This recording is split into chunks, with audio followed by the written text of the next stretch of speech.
Hello दोस्तों। NIT से आई हुई रिक्रूटमेंट देखेंगे हम लोग। एनआईटी मतलब नेशनल इंस्टीट्यूट ऑफ टेक्नोलॉजी। यहाँ पे non teaching group B and group C level की पोस्ट है। टोटल 124 परमानेंट पोस्ट हैं। तो आपको ज़रूर इसका फ़ायदा लेना चाहिए। जिन्होंने भी 10th किया है, 12th किया है, ग्रेजुएशन किया है, वो सब लोग इसके लिए अप्लाई कर सकते हैं। तो चलिए डिटेल में नोटिफिकेशन देखते हैं, समझते हैं। और जो भी अगर आपको कोई क्वेरी है तो आप पूछ सकते हैं। तो चलिए वीडियो स्टार्ट करते हैं, लेकिन इससे पहले चैनल को लाइक शेयर एंड सब्सक्राइब ज़रूर करें। तो ये सारी पोस्ट हैं और यहाँ पे टोटल नंबर ऑफ पोस्ट दिए हैं और कैटेगरी वाइज इसका डिवाइडेशन दिया है। पहली पोस्ट है सुपरिटेंडेंट की, इसके लिए 6 पोस्ट हैं। पर्सनल असिस्टेंट की 2 पोस्ट हैं। टेक्निकल असिस्टेंट के लिए 20। जूनियर इंजीनियर सिविल के लिए 2। जूनियर इंजीनियर इलेक्ट्रिकल के लिए 2। लाइब्रेरी एंड इंफॉर्मेशन असिस्टेंट के लिए 4 हैं। एसएस असिस्टेंट के लिए 1 वैकेंसी है। नेक्स्ट हम लोग देखेंगे ग्रुप सी के लिए जो वैकेंसीज हैं उनके बारे में। ऑफिस अटेंडेंट या फिर लैब अटेंडेंट के पोस्ट के लिए 20 पोस्ट हैं। जूनियर असिस्टेंट के लिए 13 है, 13। सीनियर असिस्टेंट के लिए 5। स्टेनोग्राफर के लिए 3। सीनियर स्टेनोग्राफर के लिए 1। टेक्नीशियन के लिए 30 है। और सीनियर टेक्नीशियन के लिए 15 पोस्ट है, मतलब 15 पोस्ट है।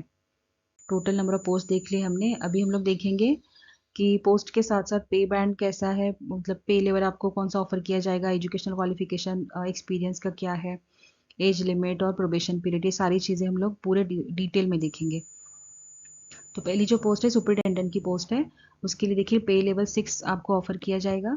और इसेंशियल क्वालिफिकेशन में देखिए आपके पास एक तो बैचलर डिग्री चाहिए या फिर आपके पास मास्टर्स डिग्री चाहिए विथ 50% मार्क्स के साथ। और इसके साथ आपको कंप्यूटर एप्लीकेशन का नॉलेज चाहिए, जैसे वर्ड प्रोसेसिंग होता है, स्प्रेडशीट है, तो इसका आपको नॉलेज चाहिए। एज लिमिट है इसके लिए 30 ईयर्स, प्रोबेशन रहेगा 1 साल का। अगली पोस्ट है पर्सनल असिस्टेंट की, उसके लिए पे लेवल 6 ऑफर किया है। इसेंशियल क्वालिफिकेशन में है आपके पास बैचलर्स डिग्री होनी चाहिए, मतलब ग्रेजुएशन होना चाहिए। और मिनिमम स्पीड स्टेनोग्राफी का है 100 वर्ड्स पर मिनट। एज लिमिट इसके लिए 30 ईयर्स, प्रोबेशन रहेगा 1 ईयर का। टेक्निकल असिस्टेंट की पोस्ट है, पे लेवल 6 ऑफर किया है। इसेंशियल क्वालिफिकेशन में ये 4 दिया है क्राइटेरियाज, और में दिया है सारे। तो एक तो आपके पास बी बीटेक या फिर एमसीए डिग्री चाहिए फर्स्ट क्लास के साथ, या फिर मतलब और दिया है कि फर्स्ट क्लास चाहिए डिप्लोमा इन इंजीनियरिंग में इन रिलेवेंट फील्ड। और यहाँ पे दिया है कि ग्रेजुएशन चाहिए इन साइंस, मतलब बीएससी जैसे होता है। तो बीएससी अगर आपने किया है विद फर्स्ट क्लास तो आप अप्लाई कर सकते हैं, या फिर आपने अगर एमएससी किया है तो भी आप अप्लाई कर सकते हैं, लेकिन 50% मार्क्स आपके चाहिए। एज लिमिट इसके लिए 30 ईयर्स का और प्रोबेशन रहेगा 1 साल का। जूनियर इंजीनियर सिविल और जूनियर इंजीनियर इलेक्ट्रिकल की पोस्ट है, उसके लिए क्वालिफिकेशन हम लोग देखेंगे। फर्स्ट क्लास बी और बीटेक इन सिविल और इलेक्ट्रिकल इंजीनियरिंग। और यहाँ पे दिया है कि first class diploma in civil और इलेक्ट्रिकल इंजीनियरिंग। नेक्स्ट जो पोस्ट है एसएस असिस्टेंट की, उसके लिए है कि ग्रेजुएशन चाहिए आपका इन फिजिकल एजुकेशन, उसके साथ साथ strong record of participation in sports, drama, music, films, painting, photography, journalism, event management और other student event management activities during college और यूनिवर्सिटी स्टडीज। नेक्स्ट पोस्ट है लाइब्रेरी एंड इंफॉर्मेशन असिस्टेंट की, उसके लिए भी आपके पास ग्रेजुएशन चाहिए। अगर आपने बीएससी किया है, बीए किया है, बीकॉम किया है, या फिर आपके पास बैचलर्स डिग्री है इन लाइब्रेरी एंड इंफॉर्मेशन साइंस, तो आप अप्लाई कर सकते हैं। डिजायरेबल में यहाँ पे दिया है कि लाइब्रेरी एंड इंफॉर्मेशन असिस्टेंट की जो पोस्ट है उसके लिए अगर आपने graduate diploma in library automation and networking किया है, या फिर पीजीडीसीए, या फिर इक्विवेलेंट अगर आपके पास डिग्री है, तो ये डिज़ायरेबल में है, मतलब आपको प्रेफरेंस मिल सकता है अगर आपने डिप्लोमा किया है तो लाइब्रेरी ऑटोमेशन एंड नेटवर्किंग में। एज लिमिट का क्राइटेरिया देखते हैं, नॉट एक्सीडिंग 30 ईयर्स, मतलब 30 के अंदर आपकी उम्र चाहिए। और प्रोबेशन का पीरियड रहेगा 1 साल का। और ये जो सारी पोस्ट है, सारी पोस्ट के लिए पे लेवल 6 ऑफर किया है। ऑफिस अटेंडेंट की पोस्ट है नेक्स्ट, ऑफिस अटेंडेंट और लैब अटेंडेंट। तो दोनों के लिए अलग अलग है एजुकेशनल क्वालिफिकेशन का क्राइटेरिया। पे लेवल सेम है, पे लेवल 1 है। ऑफिस अटेंडेंट की पोस्ट के लिए देखिए 12th पास किया है आपने तो आप अप्लाई कर सकते हैं। और लैब अटेंडेंट की पोस्ट के लिए भी 12th चाहिए, लेकिन साइंस में चाहिए, साइंस स्ट्रीम में अगर आपने 12th किया है तो आप अप्लाई कर सकते हैं। एज लिमिट है इसके लिए 27 ईयर्स की और प्रोबेशन पीरियड रहेगा 1 साल का। ऑफिस अटेंडेंट के लिए 12th आपने किया है, अगर आपने मतलब आर्ट्स में किया है, कॉमर्स में किया है, या फिर साइंस में किया तो भी आप अप्लाई कर सकते हैं, उसके लिए कोई ऐसे रिक्वायरमेंट नहीं है, लेकिन लैब अटेंडेंट के लिए साइंस में आपका 12th होना चाहिए। जूनियर असिस्टेंट की पोस्ट है, पे लेवल इसके लिए 3 ऑफर किया है। इसेंशियल क्वालिफिकेशन में है 12th चाहिए, और उसके साथ साथ देखिए मिनिमम टाइपिंग स्पीड आपका 35 वर्ड्स पर मिनट चाहिए, और उसके साथ एंड दिया है proficiency in computer word processing and spreadsheet. Desirable में है कि proficiency in other computer skills, stenography skills अगर आपके पास है तो आपको डिज़ायरेबल में है ये, मतलब आपको प्रेफरेंस मिलेगा। एज लिमिट है 27 ईयर्स की, प्रोबेशन रहेगा 1 साल का।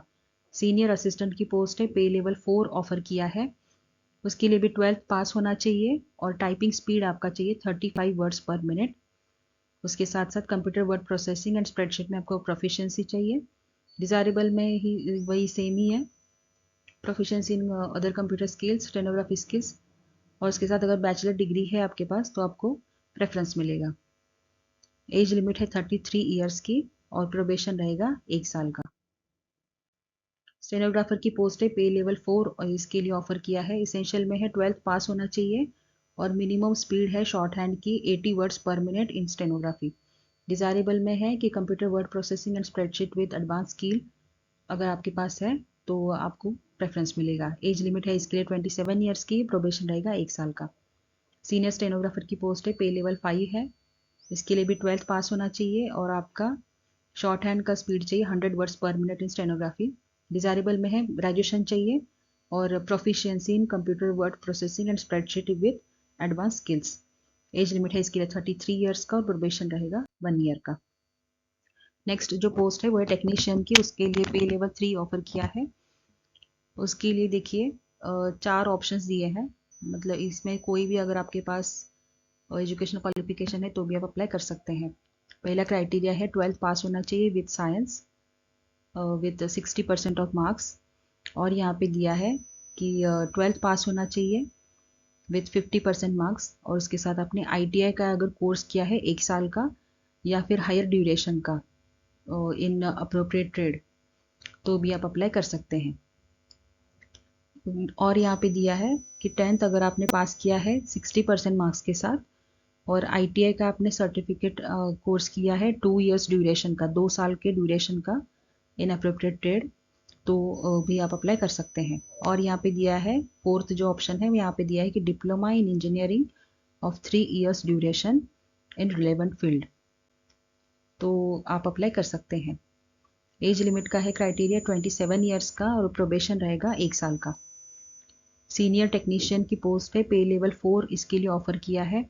इसके लिए अगर आपने 12th पास किया है विद साइंस और 60% मार्क्स के साथ तो आप अप्लाई कर सकते हैं, या फिर अगर आपने 12th पास किया है 50% मार्क्स के साथ और आपने ITI का कोर्स किया है 1 साल का, या फिर हायर ड्यूरेशन का अप्रोप्रिएट ट्रेड में, तो आप अप्लाई कर सकते हैं।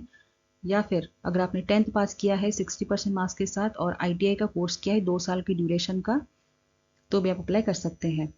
और यहाँ पे दिया है कि डिप्लोमा अगर आपने किया है इंजीनियरिंग में ऑफ 3 इयर्स ड्यूरेशन का इन रिलेवेंट फील्ड, तो आप अप्लाई कर सकते हैं। डिज़ायरेबल में है बैचलर्स डिग्री, ग्रेजुएशन अगर आपने किया है तो आपको ये प्रेफरेंस मिलेगा। एज लिमिट है इसके लिए 33 ईयर्स का, और प्रोबेशन रहेगा 1 साल का। तो ये जो वैकेंसी है ये आई है Visvesvaraya national institute of technology Nagpur से। तो पूरा हम लोग डिटेल में देखा है कि क्वालिफिकेशन का क्राइटेरिया। अभी हम लोग देखते हैं कि इसके लिए लास्ट डेट क्या है। लास्ट डेट जो है एप्लीकेशन, ऑनलाइन एप्लीकेशन की, वो रहेगी 27 दिसंबर 2022। 27 दिसंबर इसकी लास्ट डेट है ये ऑनलाइन एप्लीकेशन की, और हार्ड कॉपी भी आपको भेजनी है ऑनलाइन एप्लीकेशन की। तो उसके लिए जो लास्ट डेट है वो है 2 जनवरी 2023, 2 जनवरी इसकी लास्ट डेट है।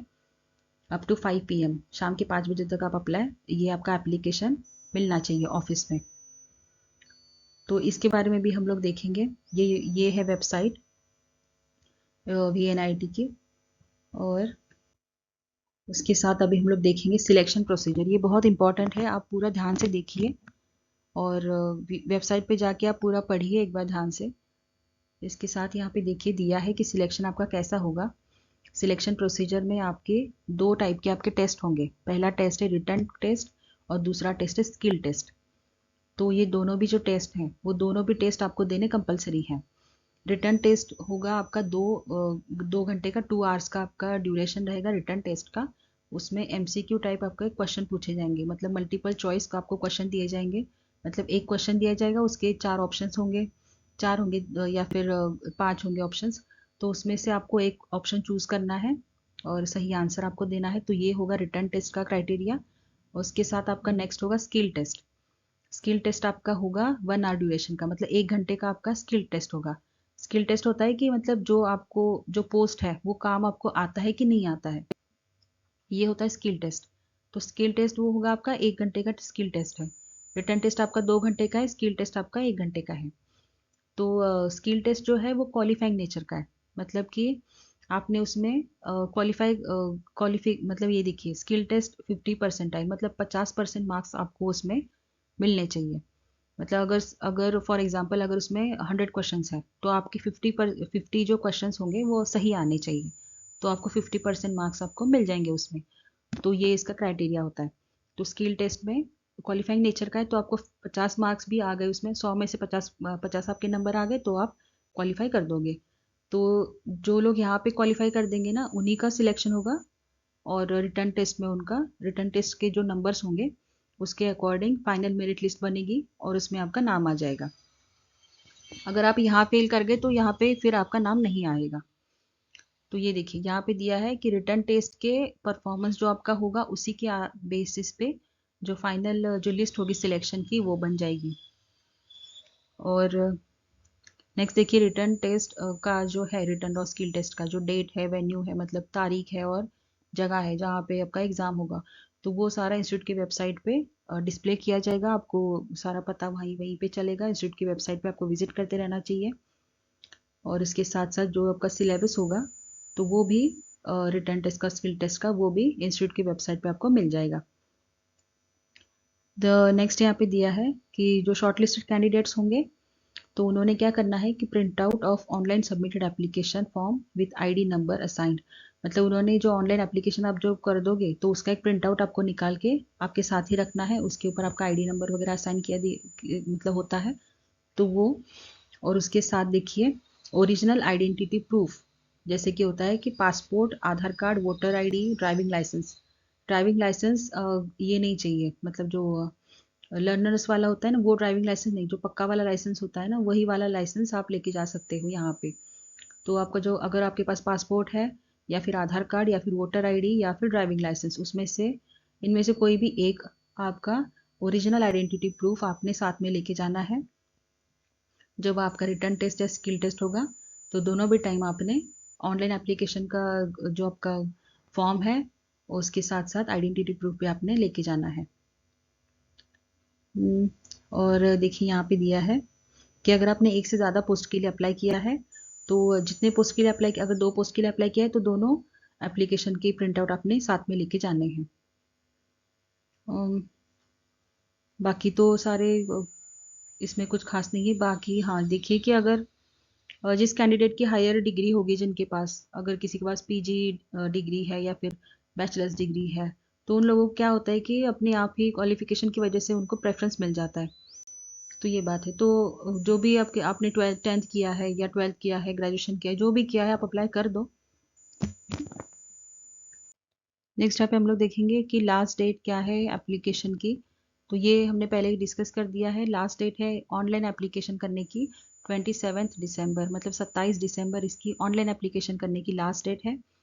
और जब आप ऑनलाइन अप्लाई कर दोगे उसके बाद आपने आपके एप्लीकेशन की प्रिंट आउट लेनी है और सेल्फ अटेस्ट करके सारी जो आपकी हार्ड कॉपीज अपने सबमिट करने हैं प्रिस्क्राइब एप्लीकेशन के साथ साथ जो भी आपके एजुकेशनल क्वालिफिकेशन के आपके सर्टिफिकेट्स हैं या फिर वर्क एक्सपीरियंस के सर्टिफिकेट हैं, और कुछ अगर आपने अचीवमेंट अगर आपने किया है तो वो भी आप सर्टिफिकेट सारे प्रिंट आउट निकाल के सेल्फ अटेस्ट करके, मतलब साइन करके आपने वो सारे भेज देने हैं। उसके साथ देखिए आप जब ये ऑनलाइन एप्लीकेशन की फ़ीस भी भर दोगे ना तो उसकी भी आपने रिसीट की प्रिंट आउट लेनी है, और ये सारा पूरा अटैच करके आपने ये एड्रेस है तो इस एड्रेस पे आपने भेज देना है। हार्ड कॉपी भेजने की लास्ट डेट जो है वो है 2 जनवरी 2023।